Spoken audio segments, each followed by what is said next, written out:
história do povoamento das 9 ilhas açorianas está diretamente relacionado com o problema do desembarque. Porque, é claro, havia gente, havia terra, mas era preciso pôr as pessoas em terra.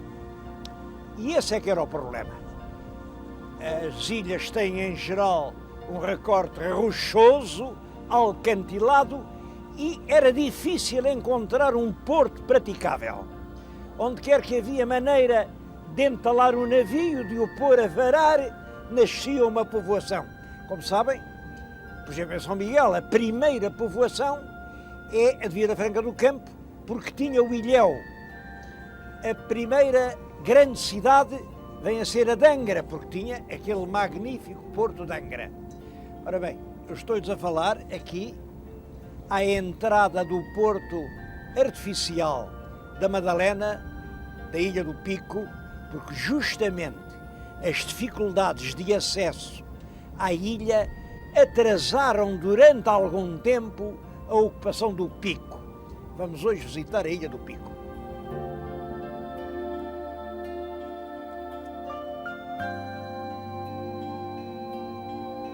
É claro que as ilhas não se povoaram todas ao mesmo tempo, principalmente por falta de povoadores. Não se esqueçam de que nessa altura Portugal teria 1,5 milhão de habitantes. Mal chegavam para lá. Apesar disso, o infante Dom Henrique mandou povoar com pequenos grupos as ilhas, enfim, as 7 ilhas, que ele julgava que eram 7. Aqui, ao Pico, pensa-se que o primeiro grupo organizado de povoadores chegou em 1460 e chegou aqui a este sítio em que agora estou. Como veem, isto não é nenhum porto, isto é realmente assim umas lajes onde o mar está mais calmo, porque tem pouco fundo, são as lajes do Pico. Aliás, conta-se uma história, eu não sei, claro, se é verdadeira, se não, ela vem contada como verídica na crónica do Gaspar Frutuoso.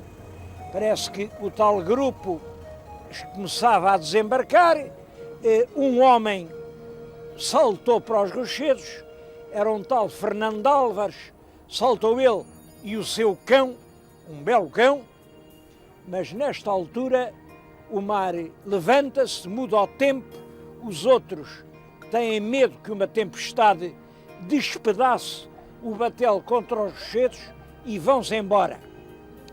E o bom do Fernando Álvares, com o seu cão, teve que ficar aqui na ilha sozinho durante 1 ano.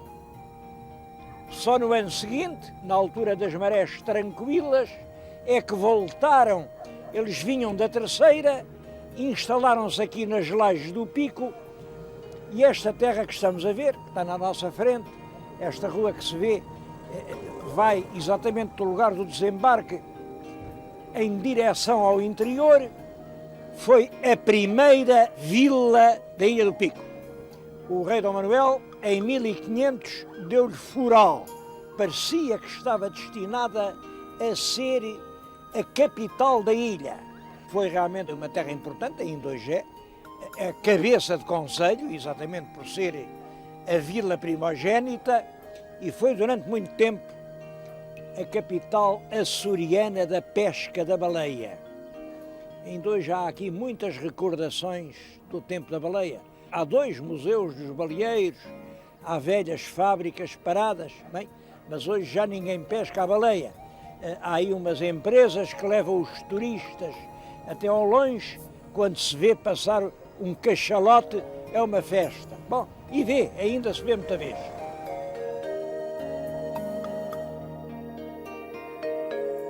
Mas os primeiros povoadores das ilhas procuravam terras para pão.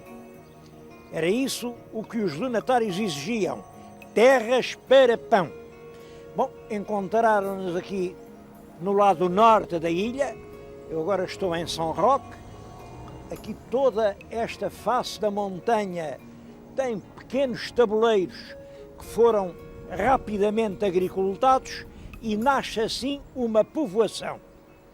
É essa povoação que 43 anos depois das leis tem um farol do rei. É a Vila de São Roque.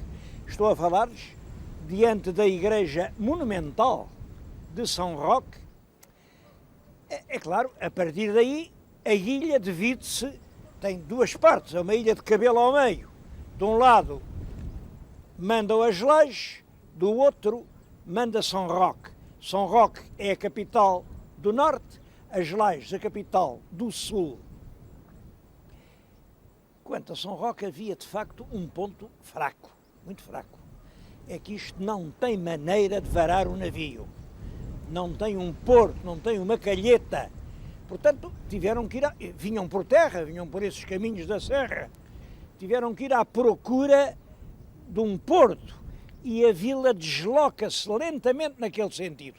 Vamos agora ao porto, hoje chamam-lhe Porto do Pico, realmente era o Porto de São Roque.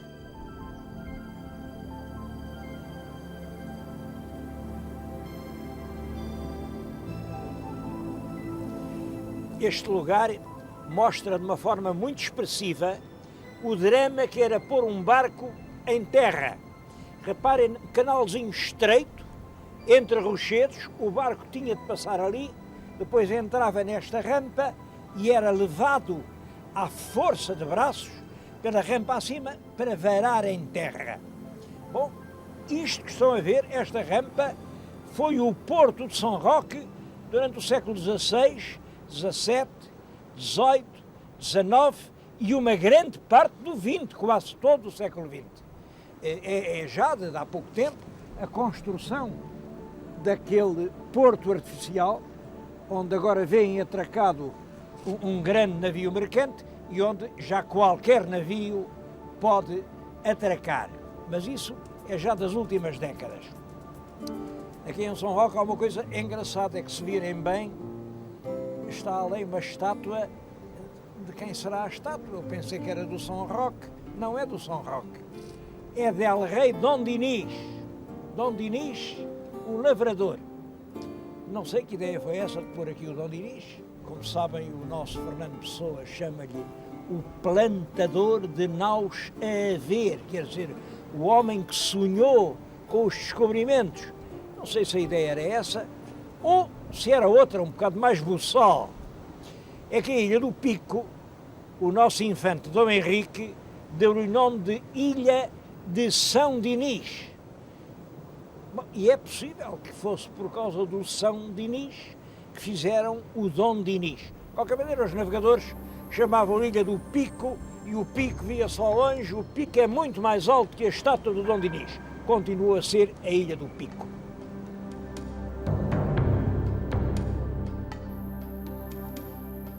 Mas falta falar no terceiro concelho. O terceiro, que é hoje precisamente o mais importante. As coisas passam-se assim. A Ilha do Pico, como sabem, tem a imensa montanha do Pico e, portanto, no fundo, é uma ilha que tem ou norte ou sul. E os dois concelhos antigos são isso mesmo. São Roque para norte, sul, as Leixes. Isto dura o século XVI, o século XVII, vem até ao século XVIII, é suficiente, mas tinham-se esquecido de uma coisa. Há aqui uma parte da ilha que está mesmo em frente ali da cidade da Horta, eu estou a vê-la daqui, a Horta, está em frente. Como está em frente, chamam-lhe a fronteira. Talvez a palavra certa fosse até frenteira, mas a esta região aqui chamam ainda hoje, já ouvi-os falar, a fronteira, eu até admirei, mas fronteira, que é aqui? Aqui não há nem Espanha nem França, a fronteira. Não, é a fronteira porque está em frente da Horta. A Horta era uma cidade muito importante, desde o século XVI, e lá os homens da Horta metiam-se nos barcos e queriam vir aqui. Eles atravessavam o canal, o pior era onde é que o barco havia de varar. Varar, isto é, entrar em terra. E aqui na fronteira havia só um ponto. Estão a vê-lo? É exatamente aquela pequena rampa que vem além. Aquela pequena rampa é o único sítio onde é possível levar um barco por mar, ali empurrá-lo e depois, à força de ombro, empurrá-lo pela rampa acima e deixá-lo varado durante a noite. Aquele lugar que estão a ver, para mim, é realmente um lugar sagrado da Ilha do Pico. Enfim, a população lá o vai respeitando. É tão sagrado que ao cimo da rampa fizeram uma capelinha. No século XVII era uma capelinha pequenina, na invocação de Santa Madalena. Também não sei que ideia foi essa da Santa Madalena, porque a Santa Madalena, como sabem, é pecadora arrependida, não sei lá que pecados esta gente teria feito. Agora, no século XIX, isto já tinha aumentado muito, muito por causa do vinho, e portanto a pequena capela fizeram aquela igreja, enfim, uma igreja um bocado novo rica e tal, mas representa o culto da santa à qual os marinheiros iam agradecer a Deus ter atravessado o canal e ter podido varar o seu navio. Eu penso que todo este lugar é extremamente significativo.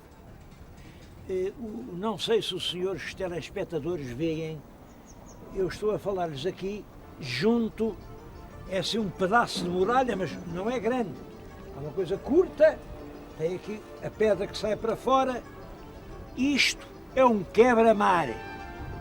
Durante séculos, além não havia, é claro, aquele cais, não havia nada, havia as ondas imensas do Atlântico que vinham por aí rolando e espumando, batiam aqui com uma força enorme, e quem dormia nos quartos daquela casa que está em frente, às vezes acordava com o frio das ondas.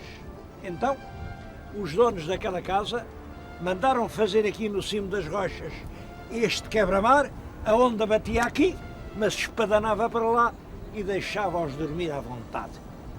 Penso que este monumento é das coisas mais emocionantes dos Açores. Eu sei que aqui há umas dezenas de anos houve um projeto, imaginem, de o deitarem abaixo, para fazerem aqui uma esplanada para um café, isto é, não entender o valor da história, o que há de heroico na história açoriana é a luta dos homens contra a força do mar. E é isso que este quebra-mar quer dizer.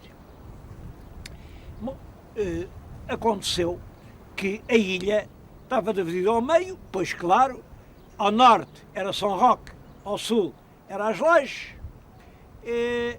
Então, e aqui? Aqui, quem quisesse qualquer coisa, ora tinha que pagar fintas e licenças e obrigações à Câmara das Lajes, ora à Câmara de São Roque, ora, até que esta gente, em 1723, pediu ao rei Dom João V que fizesse uma câmara à parte, uma câmara para não pagarem nada a ninguém. E o rei concedeu. Mas é muito curioso, no mesmo ano, fizeram um protocolo ali com a vila, da Horta ainda era vila, em que quem tinha que pagar a casa da Câmara era aqui esta gente da Madalena, metade, e a outra metade era a gente da Vila da Horta, visto que esta Câmara era para benefício dos proprietários da horta. É claro que estes acordos demoram muito a cumprir, os sujeitos da horta nunca mais pagavam, mas em suma a Câmara acabou por ser feita e ainda hoje está de pé. Vamos até lá.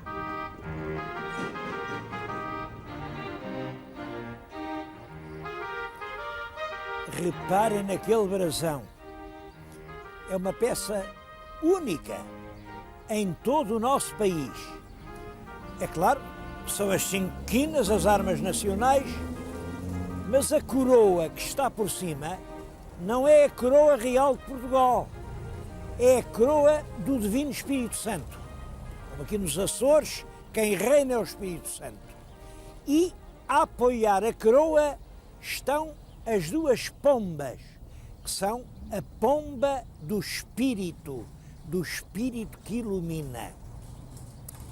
Esta ideia das armas municipais, apoiadas pelas pombas do Espírito Santo, só aqui na Madalena é que era possível encontrar-se. Bom, e acho que sim, que o Espírito Santo realmente ajudou a Madalena, porque, olhem, estavam a construir a Câmara, já aqui havia uma enorme produção de vinho. Quando acaba o vinho, começa a pesca, uma grande pesca. Ainda hoje há fábricas de atum, a pesca declina, começa o turismo. São as 3 coisas que vamos ver: o vinho, a pesca, o turismo.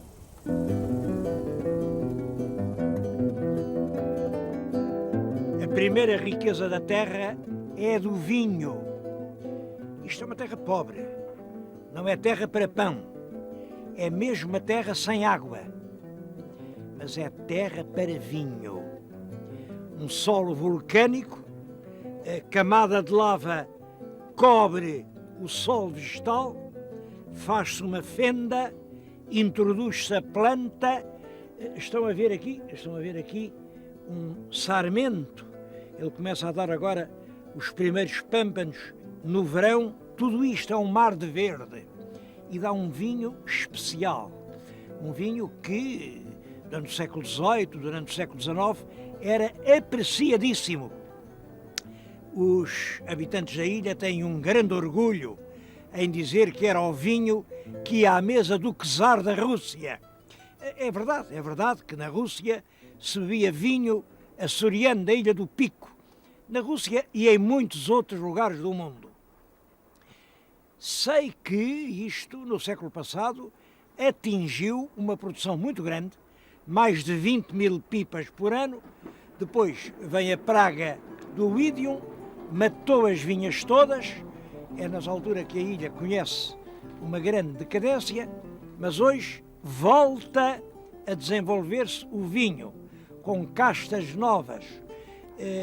Claro que já não há nada como 20.000 pipas, mas na adega regional fabricam-se e exportam-se centenas de pipas de vinho do Pico, de marcas com muito prestígio, e continua a ser uma marca que figura entre os melhores vinhos do mundo.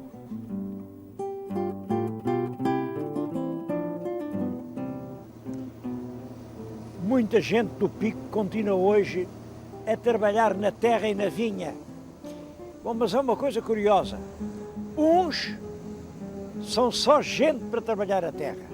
Outros são só gente para trabalhar no mar. São 2 grupos que se não misturam. A pesca continua a ser aqui extremamente importante. Estou aqui no meio de traineiras que andam sempre no mar. É um mar muito rico de peixe. Dá aqui a brótia, o congro, a garopa, o boca negra, o gorazo, o sargo, a salena, a bacora. É, enfim, uma grande parte do peixe que nós saboreamos lá na metrópole é pescado aqui na água dos Açores. Em todo caso, a pesca mais importante é a do atum. Aqui, à volta desta ilha, há muito atum. Ainda há uma fábrica de conservas de atum. Pouca gente sabe que uma grande parte do atum consumido em Portugal é fabricado aqui nesta Ilha do Pico. Eu não sou um entendido, mas não queria deixar de dizer que provei realmente esta conserva, que me pareceu diferente de tudo o que eu conhecia. Bom, isto é um atum acabado de pescar, imediatamente transformado em conserva, é uma das mais caras conservas que estão à venda em Itália e, apesar de tudo, quando vai para lá, esgota-se imediatamente. É a melhor conserva que aparece no mercado italiano.